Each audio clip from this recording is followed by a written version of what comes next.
Hi there, Rick. Hey, Dennis, how's it going? Good, good.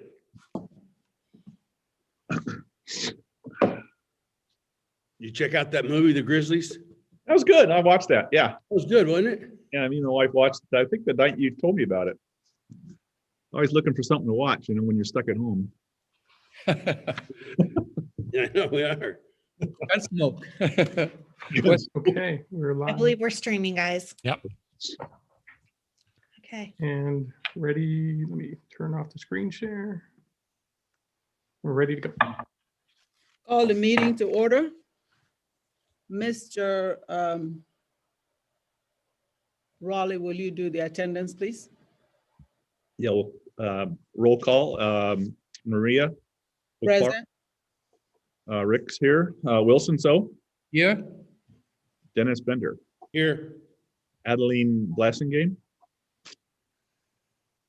She's absent today. She's muted.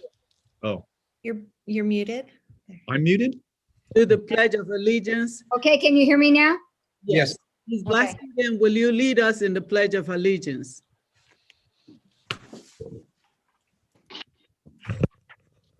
She call on me. Yes. Ready, begin. I pledge allegiance to the flag Flag of the United States of America and to and the to the republic republic for which it stands, One nation. one nation, under God, indivisible, Liberty. with liberty and justice for all.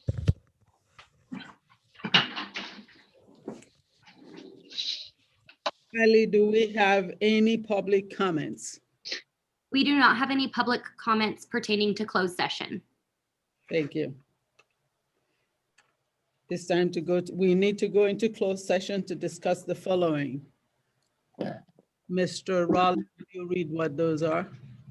Yeah, we have number one is public employee discipline, dismissal, release, reassignment, transfer, leave, certified and classified employees, and then appointment, resignation, retirement, reduction, title, certified and classified. And then we have a conference litigation, government code section 54956.9A, current litigation, 5 cases, CIBDS 1813952, 1907172, 1937043, 2011183, and 2022956. And continuing on is we have government code section 54954, subsection 5, subsection C, and 54956.9, subsection D, subsection 2, and E1, an anticipated litigation, 4 cases, 2018, 1907, 2019, 20-07, 2020, 2101, and finally 2020, 2105. And I believe we have also have conference with labor negotiator with Dustin Conrad, Apple Valley United Teachers Association, Apple Valley Unified Teachers Association. I'm sorry, I'm speaking too quick. And conference with labor negotiator Dustin Conrad with employee organization California School Employees Association. And I'll ask for a motion to go into closed session. I'll make a motion. Okay. I'll second. Okay, we have a first and a second. Is there any opposed? Hearing none, we'll be adjourning to closed session. All right, I'm opening the session now. Click on the join session when you see it.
Can you hear me today? Hello, hello, hello. Yeah, I think it's best if we stay muted for just till the break is over and we end the Okay. meeting. Okay.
Okay, Ms. Okpara, as president, do you want to bring us back?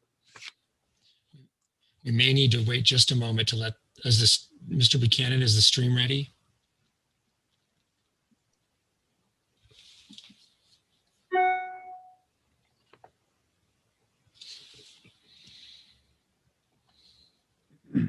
Yes.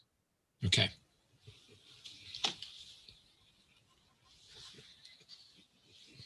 You just need to unmute your mics.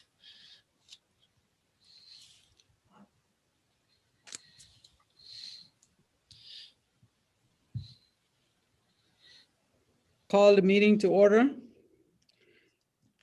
Will the clerk of the board please read the closed session report, if any?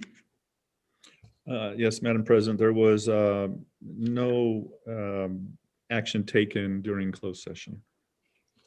I'll make a motion that we adjourn back into open session. I'll second that. All in favor? Aye. Aye. Any opposed? Okay, hearing none opposed, we'll be moving back into open session.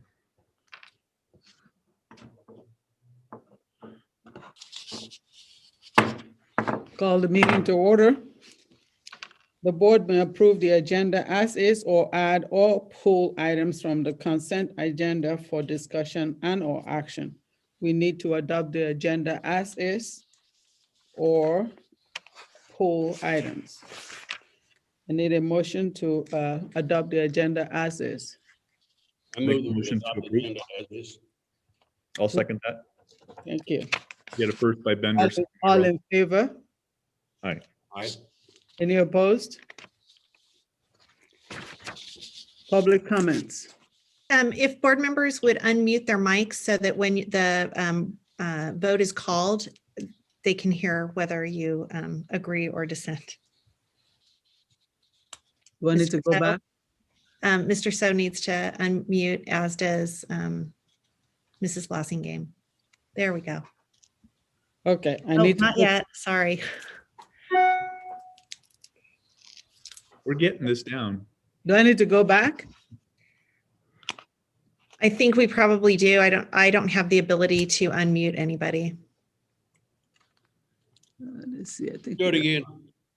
Mr. So, oh, there he is. Okay, There we go. everyone's unmuted.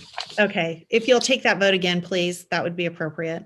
Says the board may approve the agenda as is or add or pull items from the consent agenda for discussion and or action. We need to adopt the agenda as is or pull. You had the motion by Mr. Bender and the second by Mr. Raleigh. And so All it's in a vote. favor? To adopt as it, as is. All in favor? Aye. Aye. Any opposed? Thank you. Now we go to public comments. Is there any? Kylie, do we have any public comments? Kylie, you are muted. We do have public comment today. Thank you. This comment was provided by Jessica Cooley.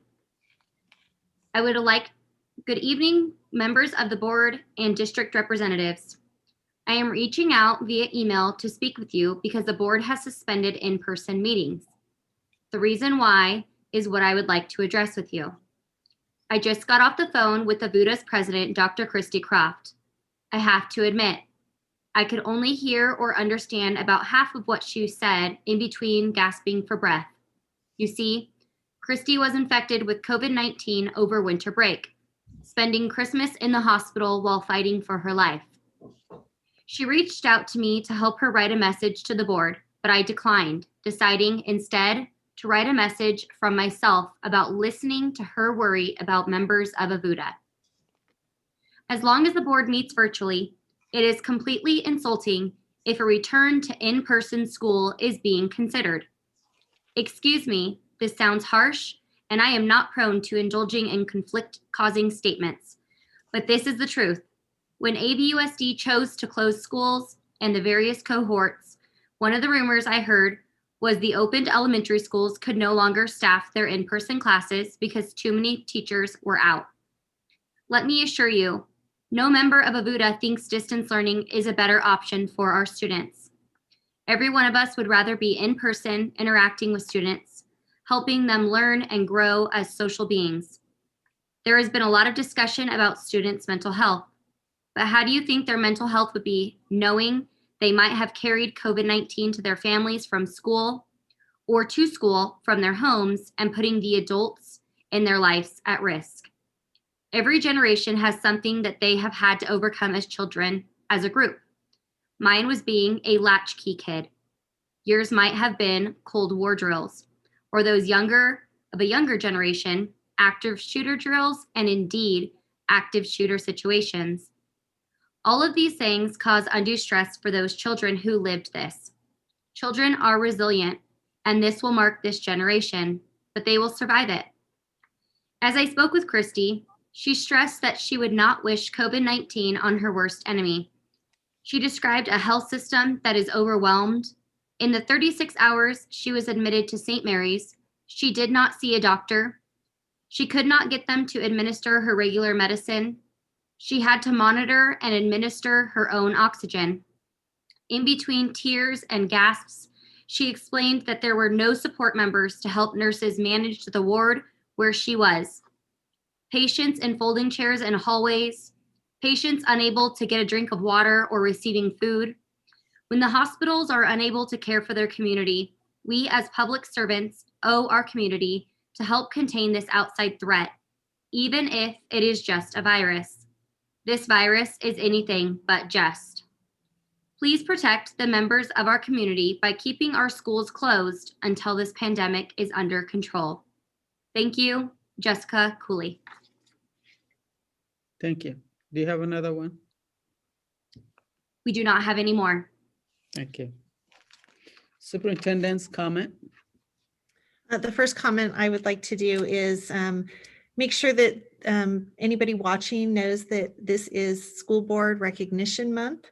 And I've commented before when people have retired from school board or joined the school board that it is a service that people take on, and it takes a life of its own. And so I just want to recognize our board members for doing the service for students in this community, and we appreciate you. And I will repeat that comment at our next board meeting because it is also in January. Secondly, I would like to update you regarding any information that has been provided as of late Friday. The governor did a press release, not announced to school districts per se, that he had a new safe schools reopening plan. There are no details at this point other than there is a checklist that will be provided to school districts that will allow us to apply for some state funding, which will align us with some federal funding as well. Two different windows for those dates are February 1st. There will be the first application, which is very tight a timeline based on where we are today. And then March 1st will be the next set of timelines. And then the vaccine information is still coming forward. There are 3 phases for vaccines. Phase 1 is obviously the frontline healthcare workers and long-term care residents. They have added to that other, a later phase that has now been added to phase 1 includes other medical type professions, dentists, ophthalmologists. They have added them and they will be getting the vaccine. It appears prior to educators. Phase 1B is educators and individuals over 75 years of age. There's several people in that sector. And then it moves down the pathway. So we did ask our current public health director, Dr. Sequeria, what timeline he believed education would start seeing those vaccinations. It appears that it's disparate throughout the state as to the number of vaccines that have been provided even to the frontline workers. Some hospitals have excess, and other hospitals, people are waiting to get their vaccines. And so we as superintendents requested that there is a clear plan delineated as we get closer to vaccines being available. He did indicate that he's very optimistic that we will be earlier than originally anticipated, which was the end of March when we first had the conversation, but we'll see how that comes out. This won't be an easy process because anybody who gets the vaccine has to be observed for approximately 20 minutes after they've received the vaccine. And there's all kinds of situations that they haven't been able to determine how they'll process and get people within a large school system vaccinated. There are some concerns about the vaccine having to do with people being required to, and those are all being addressed. I have no information about that right now. It was brought up by board members at a recent meeting that students Not all students are even able to have a vaccine because they can't receive it unless they're 16 years of age or older. So there's a lot still to go into this, but we will keep you posted. I did indicate at the last board meeting, as I got information, I would share it publicly during our board meetings. And then I think the last thing that I want to share is that the hospital data continues to be one of our benchmarks for making decisions and bringing forward information to you as a board. There has been no downturn to the data. There's some slight decreases in numbers at our local hospital, but that is not in any way going back to where we were even October 1st. So I will continue to get updates from the CEO at St. Mary's, and I will continue to provide you information as we know what is happening. So that's all I have. Thank you. Thank you. Board comments?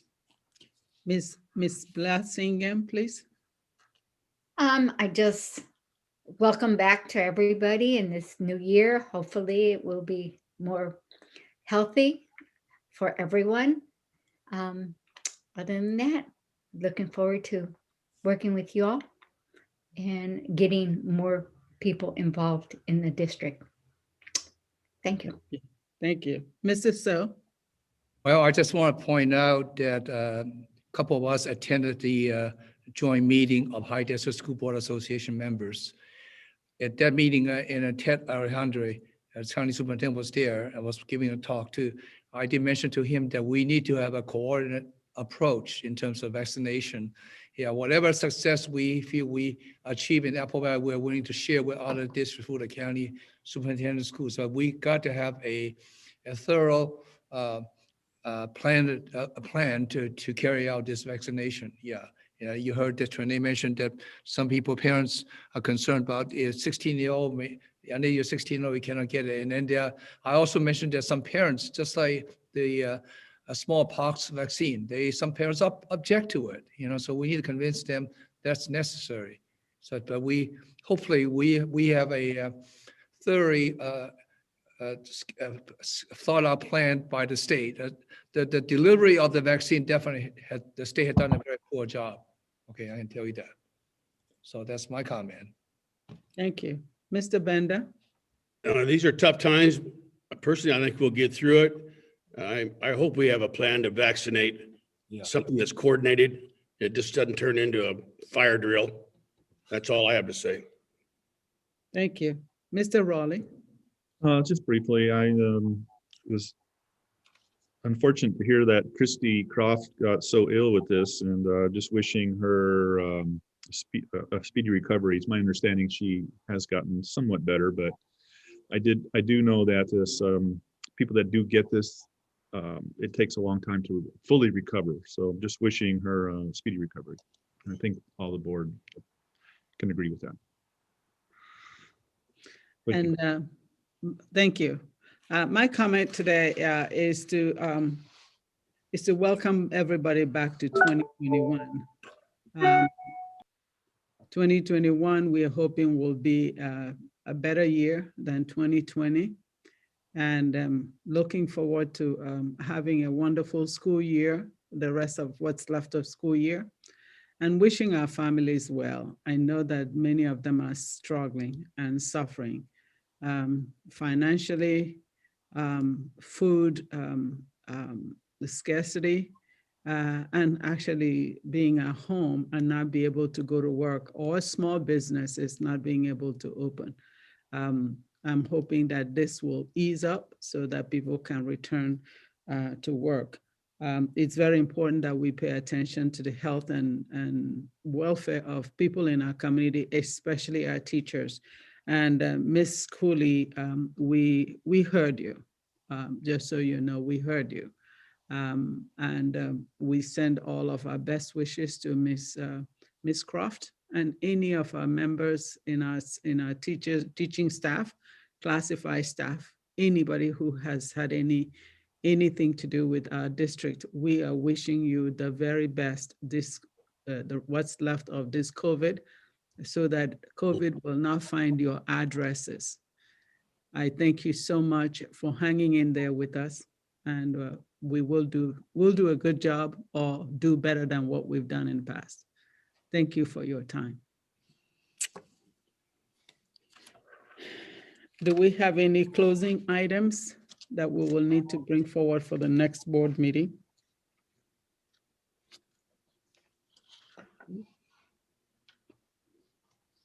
Okay.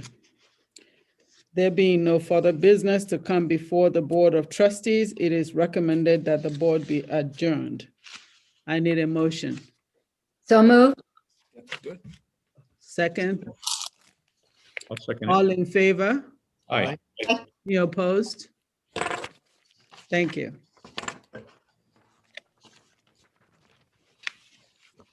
Riley, there's nothing for them to sign, correct? I only have one document for Maria to sign, so I will bring that down to you.